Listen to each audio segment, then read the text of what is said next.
ជំរាបសួរបងប្អូនទាំងអស់គ្នាថ្ងៃនេះមកទៀតហើយបងប្អូនថ្ងៃនេះខ្ញុំមានមុខម្ហូបមួយគឺមាន់រំលីងគល់ស្លឹកគ្រៃបងប្អូនគល់ស្លឹកគ្រៃហ្នឹងគឺយើងដាំខ្លួនឯងហ្នឹងបងប្អូនហើយស្លឹកក្រូចហ្នឹងក៏ដាំខ្លួនឯងដែរហើយសម្រាប់មកមុខនេះគឺយើងទិញបានមាន់ស្រែអញ្ចឹងណាបងប្អូនខ្ញុំយកមកបំពងវាជាមួយនឹងគល់ស្លឹកគ្រៃស្លឹកក្រូចហើយនឹងម្ទេសហើយរបៀបបំពងវាដូចក្នុងរូបបងប្អូនយើងដាក់ខ្ទះរៀងក្តៅអញ្ចឹងណាហើយនេះដល់ពេលរៀងមើលទៅសពបចង់ក្រហមគល់ស្លឹកគ្រៃជាមួយសាច់មាន់យើងដាក់ខ្ទឹមសរបស់យើងចូលអញ្ចឹងណាបងប្អូនដើម្បីឲ្យវាក្លិនឈ្ងុយហើយបំពងទៅវាស្រួយទាំងអស់អញ្ចឹងណាហើយនេះបន្ទាប់ពីយើងបំពងវាក្រហមអីអស់ហើយ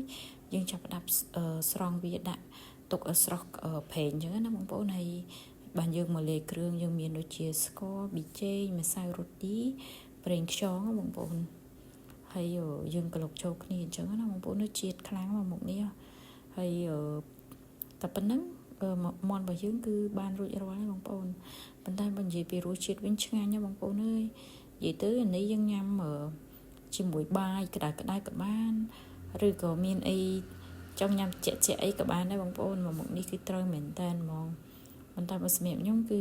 ញ៉ាំជាមួយបាយទេហើយសម្រាប់គ្រឿងដូចនិយាយចឹងបងប្អូននេះ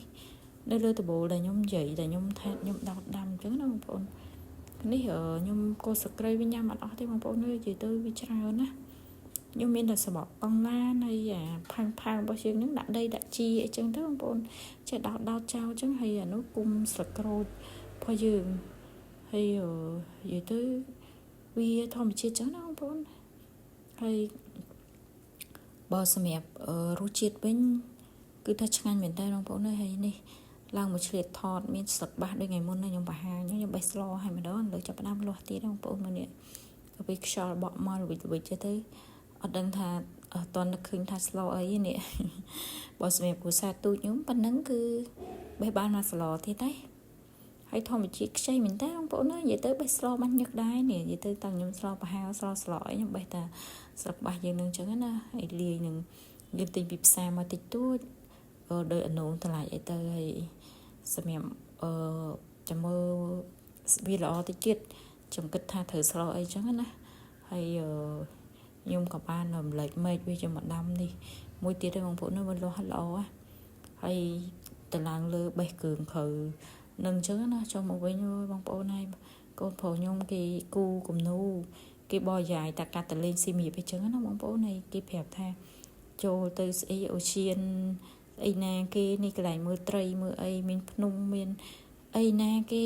អូច្រើនមុខច្រើនមាត់ដែរបងប្អូនហើយក៏ចង់និយាយតិចដែរបងប្អូនតែមានក្មេងណាបងប្អូនរៀបមិនក៏ស្អាតដែរខ្ញុំរៀបហើយឥឡូវចាប់ផ្ដើមកូនខ្ញុំបរិយាយពេញទៀតខ្ញុំពេលខ្លះនិយាយទៅស្ត្រីមេផ្ទះជាក្រានជើងឆ្នាំងបងប្អូនធ្វើឲ្យធ្វើទៀតធ្វើចេះអស់ហ្មងការងារតាំងពីព្រឹកដល់ថ្ងៃដល់យប់ទៀត